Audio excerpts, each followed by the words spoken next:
We're back for part two of this week's energy clearing, trauma processing, and advanced coaching techniques.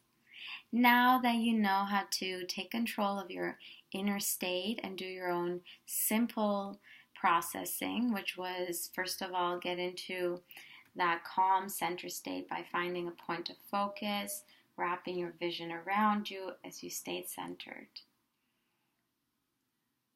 And then letting yourself know you're going to be clearing certain memories and looking at the root cause of something that it may have happened from 1 to 7 and even past that. But look for the deepest, the undeserving, the unworthy, unlovable, I can't do it. Something a child would say, like, I can't do it, I'm not good enough. And that's where you're clearing, you're processing the memory by observing it, breathing it out, and saying the polar opposite of, I am enough, I can certainly doing it, and believing that as your new reality because you made up the first one and now you can make up the second one that's going to serve you. And you're using the energy that was stuck in that's been frustration, into fuel, wind at your back, creative energy. Beautiful.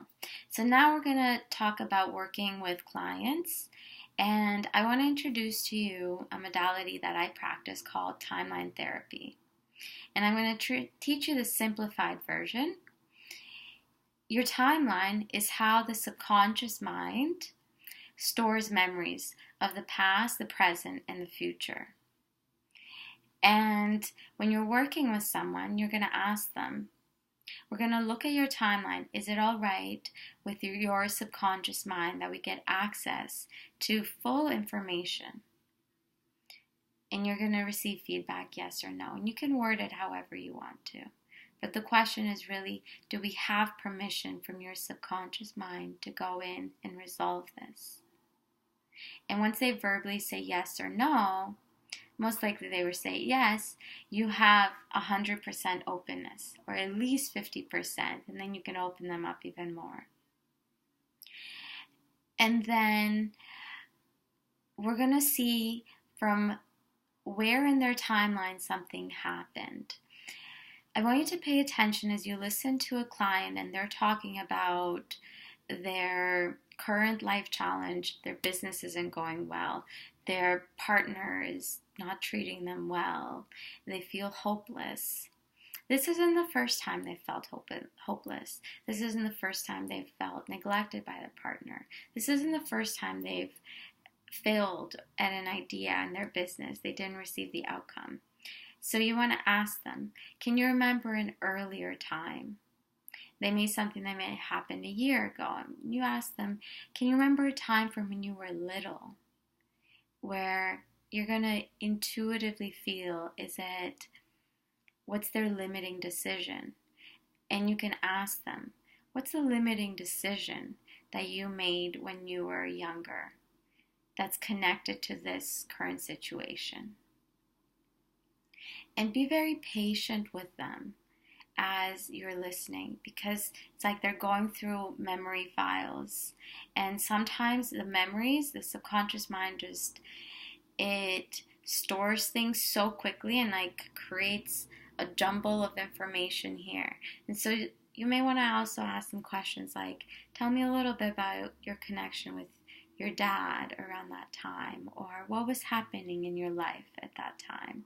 It's a lot of reflective questions, open-ended questions, to have them start looking, and then they get to the point of, oh, this made me really sad when I was 5 and my parents forgot to pick me up and I was hungry, and you're getting to a really painful survival challenge now, because really that's what it's all about. It's survival of, am I socially fitting in?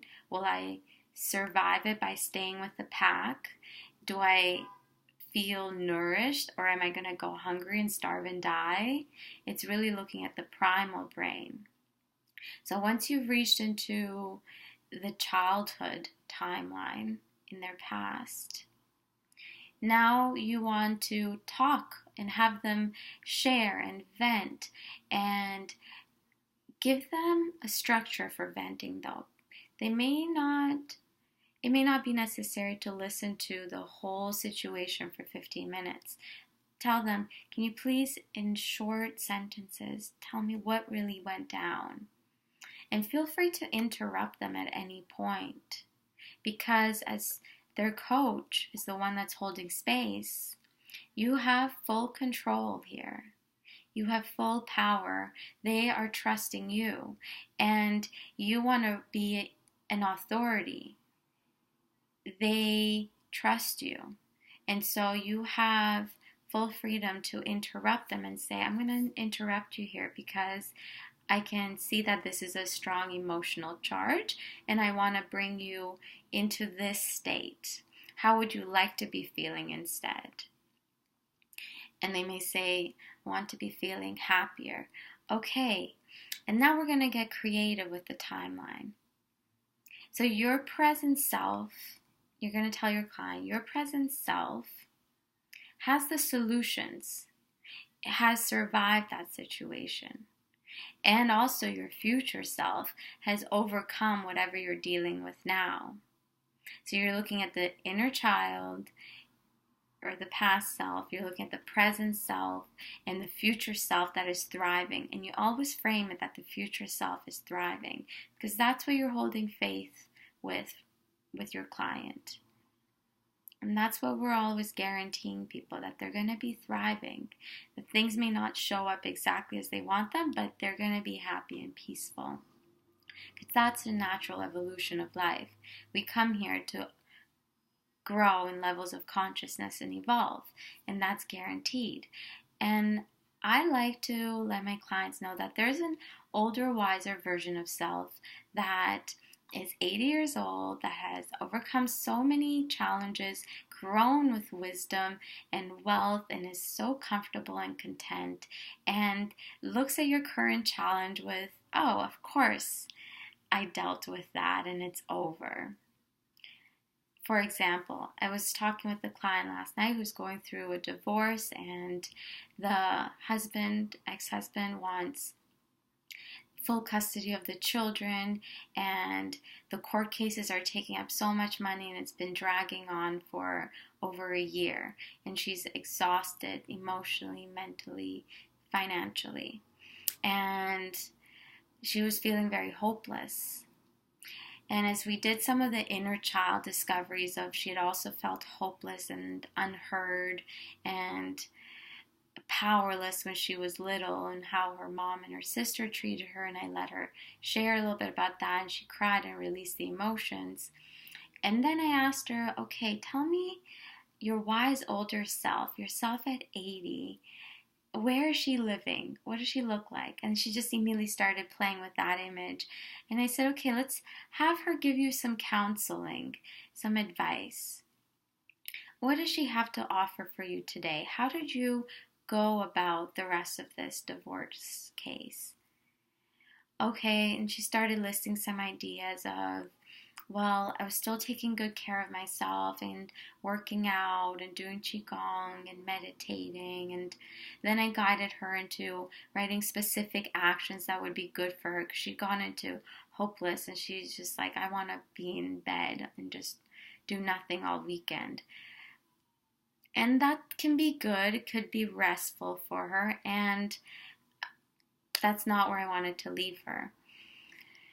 So her wise or older self gave her specific actions of seeing certain friends, going on vacation, even if it was just for a drive with a close friend to a nearby beautiful city, waking up early, laughing with her kids, making them a new kind of dinner, meal.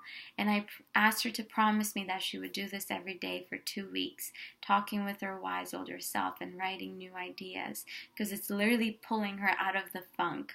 And this is something I've done personally that has really worked. So you see, we're looking at the timeline of the past, the present, and the future, and having the future be so positive and powerful that it starts to shift the perspective of the present and completely change the history of the past and create new decisions of, I can do it. I can move through this current challenge, and I'm actually going to thrive through it. And look at me, I'm being compassionate here. I'm being amazing. I'm taking care of my kids. And you want to have them say as many positive affirmations about themselves as possible. And that just takes a lot of listening for how can they listen to themselves in a better light? How can they develop their confidence and abilities to create a new reality?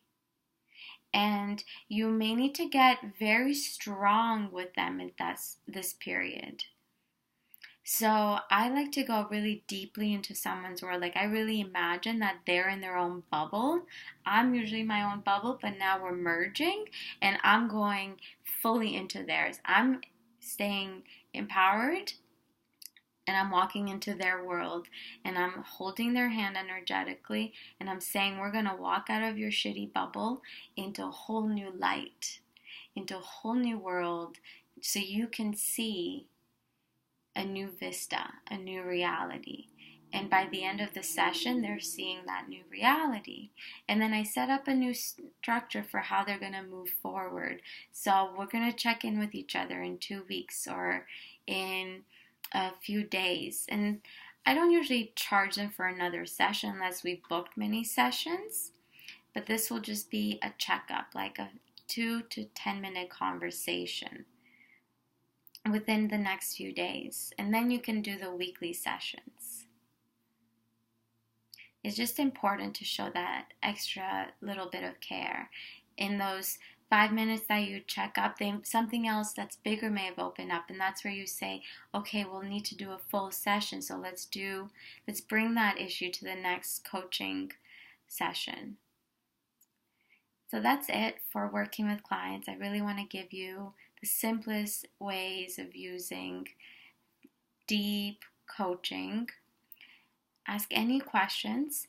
Let me know if you'd like me to elaborate in some ways, because there's so much information to timeline therapy, and I'm going to give you a link to a book where you can study it on your own.